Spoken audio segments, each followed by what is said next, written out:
Hi, Robbie Felix here. Today I'm going to be talking to you about psychological projection.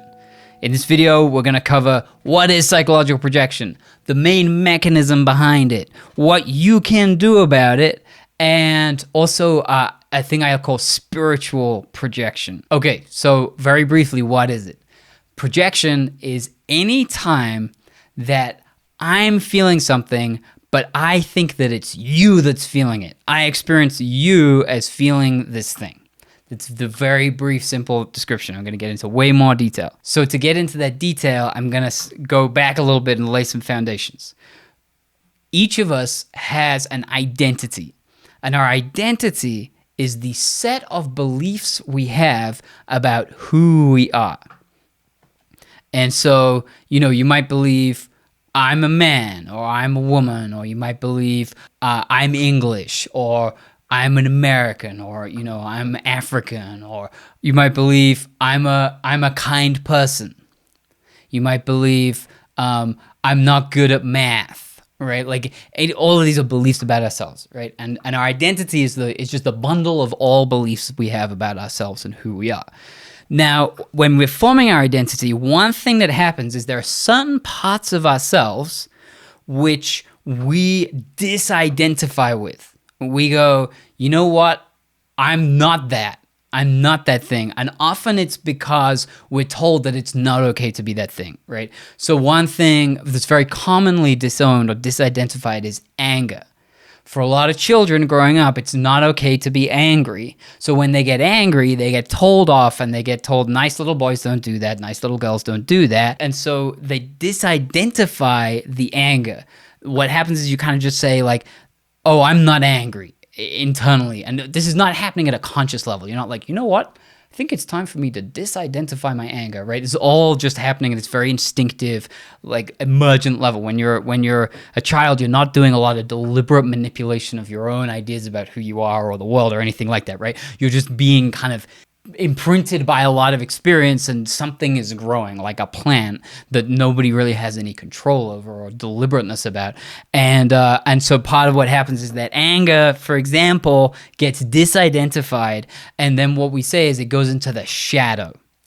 So the shadow is just the set of all the parts of you which you do not have inside of your identity. All the parts of you which you don't believe are part of you. And you might be like, that's crazy. There are no parts of me that I don't believe are part of me. I know who I am. You don't. There is an infinite amount of shadow. There's all kinds of things about yourself which you are not aware of.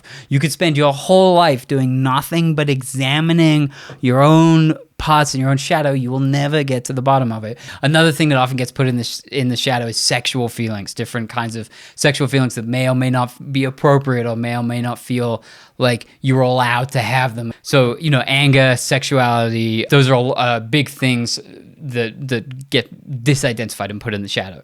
So now you're an adult.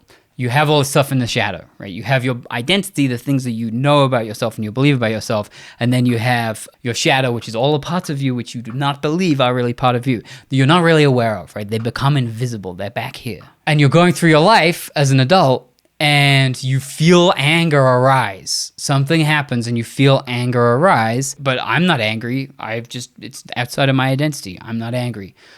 So you must be angry because there's anger here. Like I'm aware of anger, but I'm not an angry person. I just know that about myself. So if there's anger here and I'm not angry, you must be angry, right? And so that's projection. Like that's the basic mechanism of projection. So a few examples. That anger one is super common because anger is something that gets disowned a lot. Various kinds of sexual things are also super common. Projection, where we project our sexuality out onto other people. I kind of really almost like a trope example. It's been in a lot of movies and a lot of TV shows and stories, but it's a real thing, is this idea of like the super repressed homophobic person who's actually has homosexual feelings. but they are not. It's just so not okay for them to feel those homosexual feelings, and so they project them out onto other people of like, you're gay, he's gay, they're gay, everybody's gay, and it's this bad thing. I'm like, oh, right, but that's just their own homosexuality projected outwards, right? So this is a really classic example. You've definitely seen movies. I'm not going to name the most famous example maybe in a movie because it's a spoiler, but you've definitely seen movies where that's a plot point. Anger, Trump right now, really, really great example. I can't even like pick a specific example, but if you just pay any attention to what Trump is saying, Trump is constantly accusing people of the thing that he is doing. He's constantly doing that. It's just kind of, so we have this like super loud example in our reality right now. Just pay any attention to what Trump says for 24 hours and you will get countless examples of projection. So those are some examples. Now you might be thinking, oh, none of these examples really fit for me. Like I get angry sometimes. That's part of me. I don't have homophobic feelings, or I have homosexual feelings and have no problem with it. Or I'm not Trump, any of those things, right? But I promise that you do this. Everybody does it. It's just part of being human. It's part of having a human mind. So the next thing I'm going to talk about is how to identify it and what to do about it in yourself, and how to work with it in other people. And then we're going to talk about this spiritual projection idea as well. But before I do, I'm just getting the feeling, it's really clear that you want to hit the like button and the subscribe button on this video. Either you want to hit like and subscribe, or someone wants to hit like and subscribe. Okay, so what do you do about it? What do you do about this idea, and how do you work with it in yourself? Bottom line, you have to own the disidentified things, right? The anger, the grief, the fear, the sexual feelings. You have to just own all of those and bring them back into yourself. There are stages of owning these things. So this is a kind of spectrum of projection. At one end, the most disowned is, I'm not feeling this thing, you are. And you're just totally clear, like, I'm not angry, you're angry. The next one, once you've owned it some, you figured out that, like, actually I'm angry, is that you can mentally understand I'm angry, but you still experience it as you're angry. So I'm like, yeah, I get that actually I'm angry, but it really seems like you're angry. The next one along is, I am experiencing that I am angry, but I feel very uncomfortable about it. It does not feel good. And I pop back, right? And you're going to kind of jump around this spectrum. It's not, you don't just live somewhere with any particular thing that you're trying to own. You're going to move around as you work with it. And then the kind of the furthest along stage of most integrated is, yeah, that's me, I'm angry. That's part of who I am. And it's not especially uncomfortable. So that's the spectrum. And you might have noticed there's something tricky about working with projection specifically, which is if you are at the very far extreme of having disidentified something, I'm just going to keep using the example of anger. It could be anything. You are not going to know that you are disidentified from the anger, right? So there's two kind of keys to this. One is just in general, you want to do shadow work. So you just want to be in general working on integrating and re-identifying with the parts of yourself that a younger version of you disidentified. You just want to be just in the practice of that. And later on, I'm going to talk about some ways of doing that are more practical. I'm going to point you in the direction. We're not going to get into great detail because it's outside of the scope of this video. But one thing to do is just be doing shadow work. You can Google it as well. There's lots of different ways of doing shadow work. So beyond just doing general shadow work, there's also learning how to identify when you are projecting. So there are some telltale signs. I'm going to give you a list of signs to look out for, how to know you're projecting. So the first way to identify you're projecting is look for any time that you know that somebody else is feeling, thinking, or experiencing something, and especially if you have a lot of charge about it. Like, that person is angry and it's not okay. That person is gay and it's not okay. Probably neither of those are going to be fitting examples for you, but there are things where you know that someone is experiencing, feeling, or thinking something, and you just know that it's not okay. So anytime that you're having that experience, that's a clue, especially if it's got a lot of charge. Like if you're like, yeah, that guy seems pretty angry, and you feel neutral about it, it's less likely to be projection unless you've done a lot of like restructuring to kind of hide out from it even stronger. But Another sign is kind of related is if you accuse someone of feeling, thinking, or experiencing something and they deny it, then that's always like a signpost of like, okay, let me just check. Could this be a projection? Could this be something that actually is part of me and I'm just projecting it onto them? I am imagining that they're feeling this way, but actually it's me, right? So just anytime you have a conversation with someone, you're like, wow, you were really angry last night. And they're like, no, I wasn't angry. That's a good clue to start checking it out in yourself. I'm going to keep using the example of anger. It's just easy, but again, this could be many different kinds of emotions, especially what people would think of as negative emotions. Okay, so number 3 clue that you might be projecting is if you imagine someone is experiencing something, feeling, thinking something, and other people don't. And there's like you have kind of like, you're in a minority. Like you're like, wow, that guy is really angry. And everyone's like, Joe, I don't think he's as angry. Like, no, I don't know what you're talking about. That is another clue that it could be a projection, especially if they're like, you're angry. That's more than a clue, right? But then maybe they're projecting. Anyway, we're going to get into that. And then the last way, number 4 clue that you might be projecting is if everyone or almost everyone or a lot of people all seem to be feeling the same thing. This is another kind of classic. If you go out into the world and like, wow, everyone is really angry today. It's just like an angry day. I went to the grocery store and everyone's angry. And I went to, walk down the street and everyone's angry. And I talked to my mom and she was angry. And like, everyone just seems like angry. It's an angry day, right? That's a clue. Maybe it's a projection, right? Okay, what to do about it? So you've gotten one of those clues or a couple of those clues you might be projecting. You had a fight with someone and they were like, you are crazy. You're ascribing motivation to me, which I just don't have. Like you're saying that I feel this way and that way and it's just not true, right? What to do about it? Okay, so in general, you want to just own it. You want to find those disowned, those disidentified parts and reincorporate them into your identity. So to own these things, you need an antidote to the belief that you got early on, which said it's not okay to have these things. And the kind of most general antidote, you're going to have to find the one that works for you, but this is the one that works for me. And the most general one is no experience, no feeling, no thought inside of me is intrinsically bad. Right? There's just an arising of experience inside of me, and all of that is okay. What is moral, what's good and bad, are the actions that I take in the world and the impacts I have on people, right? And that I have control over. I actually don't have any control over what's in me, of like, what feelings, experiences, and thoughts arise in me. It's just like a flow that happens. So it doesn't really make sense to say that those things are bad. Where you want to draw the boundary is not between some feelings and thoughts are bad and some feelings and thoughts are good, but some actions are bad and some actions are good. Some impacts are bad and some impacts are good. So that's where you want to draw the boundary. And once you do that, it becomes much easier just to reincorporate all those things. So there's just some kind of foundational belief you have to find that lets it be okay that you have these thoughts and feelings, which it used to not be okay. But then you also have to just go looking and find the specific ones. So for this, I recommend getting a pen and paper and asking yourself some questions and just kind of free writing to figure out the answers. So the questions that I would recommend asking is, would it be okay for me to feel, think, experience blank?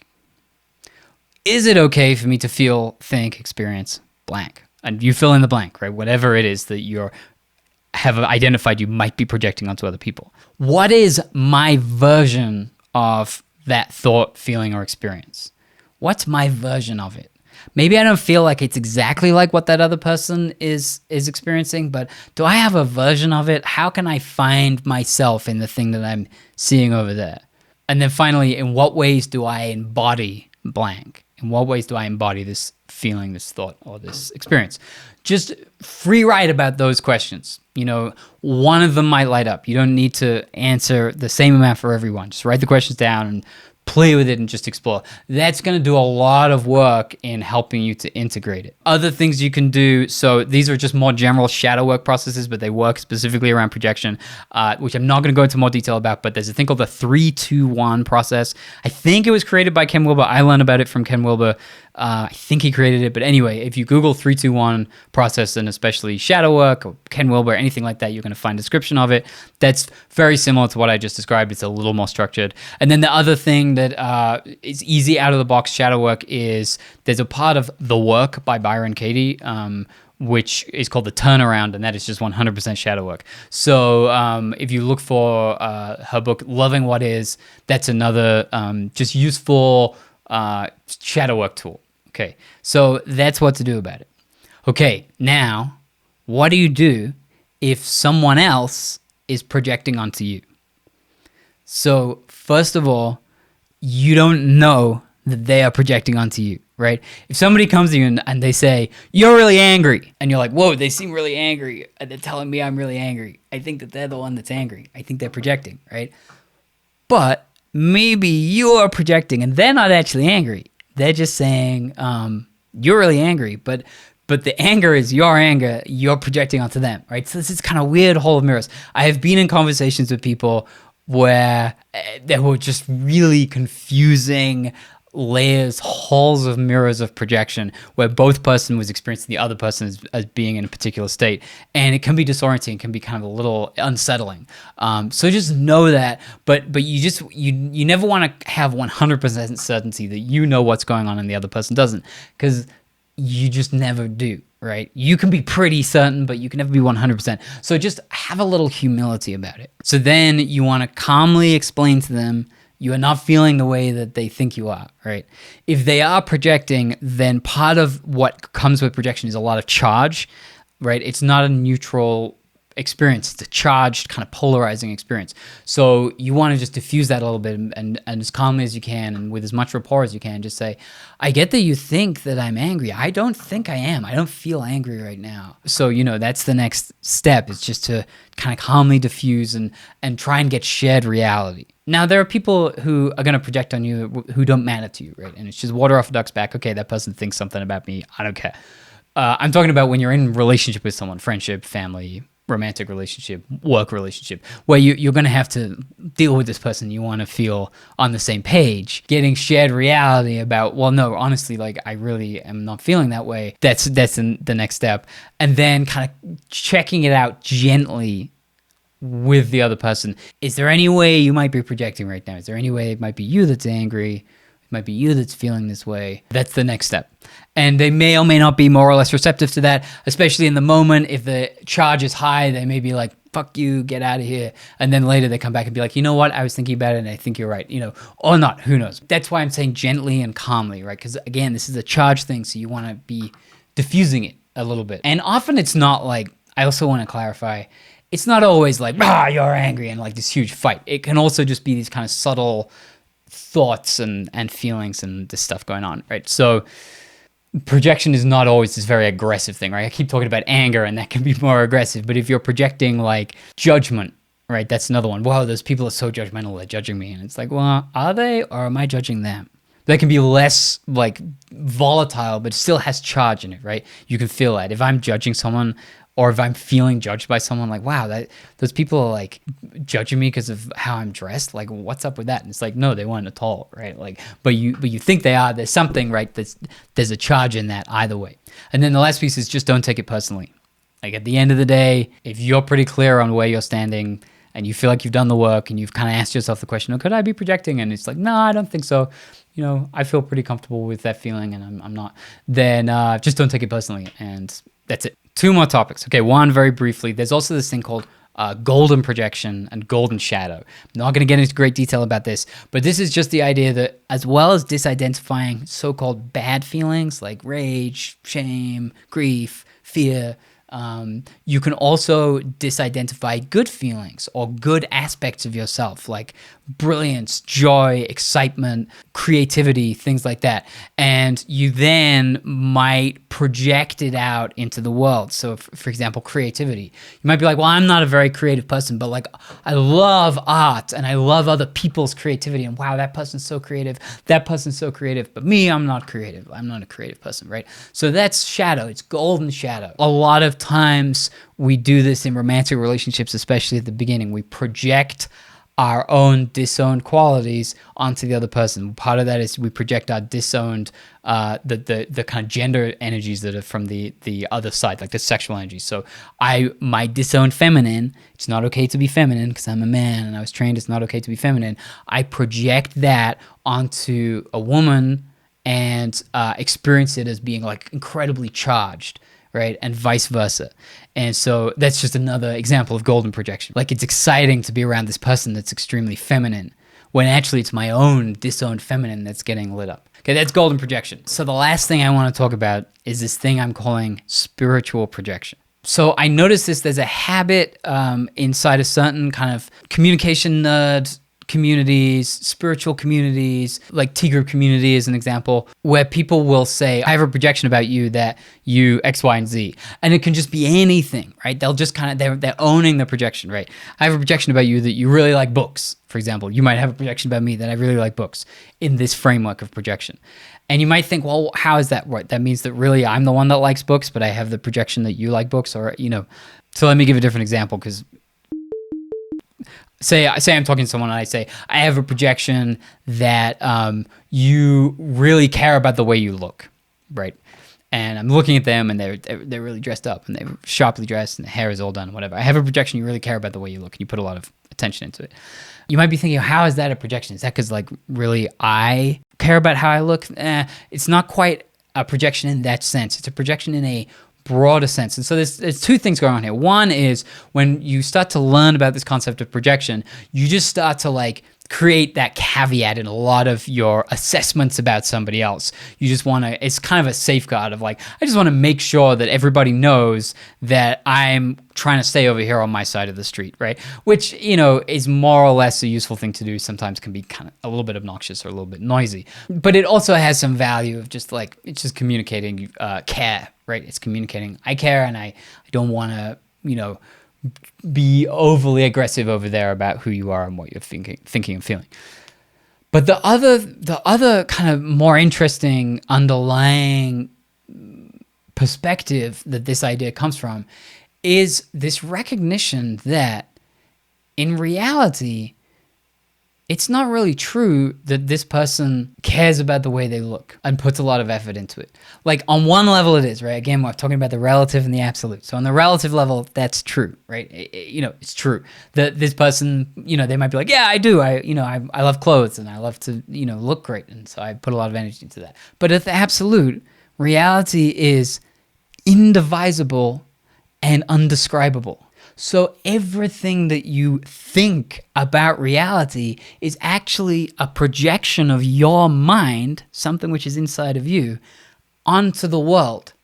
Everything that seems to be happening out there is really happening in here. And what's happening out there is indescribable and indivisible. It's just one thing that's happening. So there is no sense in reality at the absolute level that there is a person over there who likes the way that they dress or likes to put energy into their dress and likes to look good. That is something that only happens at the relative and only happens through a projection of the mind onto the undifferentiated stuff of reality. So I think that that is really what's being pointed to when people say things like, oh, I have a projection that you like to dress well, or I have a projection that you like books. It's like, on the relative level, you really just have an assessment and you're trying to guess. But at the absolute level, you're acknowledging that the contents of your mind is not the same as reality. Okay, so that's projection. We talked about what is projection, the mechanism beneath projection, the stages of projection, what to do, how to work with it in yourself, how to work with it in other people, golden projection and spiritual projection. We talked about a lot of things in this video. I hope that it was helpful for you. I hope that it didn't get too out there. If it did, if you get lost at any point, just kind of hang out with that idea for a little while and see what happens. Often the things that start out being the most weird and confusing end up being the things that are really, really impactful on your understanding of life and your development. So I would just encourage anything that kind of didn't go in all the way, take a little while with it and see what happens. In the meantime, thank you so much for watching. I hope this was helpful. Leave a comment below if you have questions, and I'll see you again soon.